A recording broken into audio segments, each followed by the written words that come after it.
কি বিষয়টা আপনার পদ অবরোধ করছেন? গ্যাস পাইতাছি না, তার লাগি আমরা পদ অবরোধ করতেছি। এটা কোন জায়গাটা? সলেঙ্কা বাজার।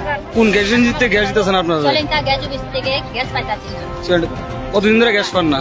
আজকে 3 মাস ধরে পাইছি না আমি। তো গ্যাস পান না বলে পদ অবরোধ গ্যাস যতক্ষণ না পান তখন পদ অবরোধ চলবো নাকি? পদ অবরোধ চলবো, আবার চলবো। যাবতীয় আমরা গ্যাস না পাই পর্যন্ত আমরা পদ অবরোধ করতে থাকবো।